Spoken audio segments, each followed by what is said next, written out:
Hi, my name is Shihan and welcome to this video. Today I'm going to talk about the pros and cons of getting a master's degree versus a PhD degree. For context, I am an undergrad student in my senior year, and in the fall I'm going to be starting my PhD program at the first thing that I considered is advancing my knowledge and my skills. So, as a scientist, I want to know more about the field that I'm interested in so that I can contribute to science in the future. If you decide to pursue a master program, that can provide advancement of your knowledge and your skills in a specialized area. It depends on what type of masters you're pursuing. So let's say you want to master in biology, then absolutely you're gonna take classes that will talk about in advanced cellular biology, advanced genetics, this kind of stuff. So if you decide to do a PhD instead, that will also provide you a deep knowledge and deep skills that you're only gonna learn in grad school. This level of advancement would be different compared to whatever you're going to learn in a master's program, because in a master's program that typically lasts about 2.5 years, compared to a PhD program. I think the minimum that I've seen so far is 5 years, max is 8 years. So imagine that extensive years of just doing your research, trying to make things work in the lab. Then of course you're going to learn more skills and knowledge in that sense. The next thing that I thought about is career opportunities. This will be highly dependent on the kind of person you are, your personality, your long-term goals, your values, etc. It's a really personal decision that you have to make. Obtaining a master's degree can lead to a wide variety of career opportunities.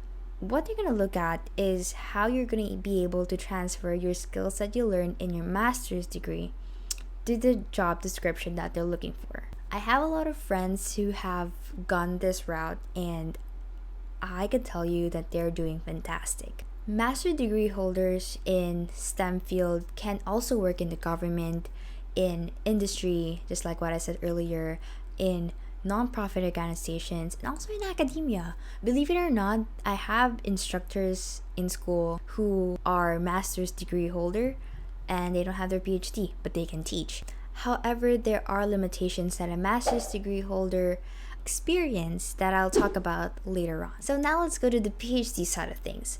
A PhD can also give you a wide variety of career opportunities, whether that be in government, industry, academia, nonprofit organizations, name it, you can. As for me, since I'm going the PhD route, I personally want to become a PI. I want to be able to have my own laboratory, pursue my own research interests, because that's my aspirations.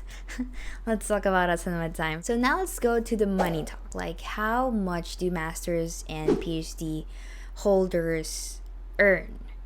And I would say it depends. In a nutshell, individuals with a master's degree typically earn higher than those who just have their bachelor's degree. So in the PhD side of things, it's really dependent on where you decide to work.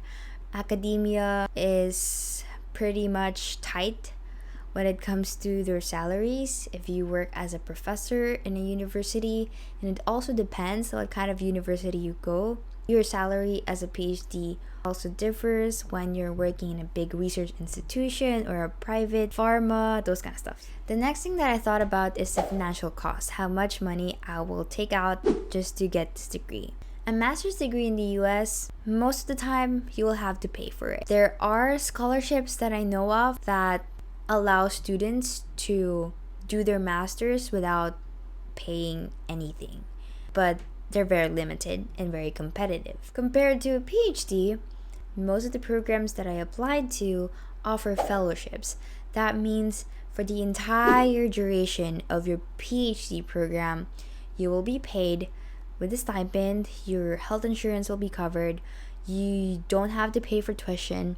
It depends on institutions of how many years they're going to cover and how many years would your PI will cover your stipend for you. It depends if the university that you end up doing your PhD has funding issues, then that's something that you also have to think about. So those are the things that I considered when I was choosing between a master's degree and a PhD degree. I know that you have a lot of insights about this, so share those below.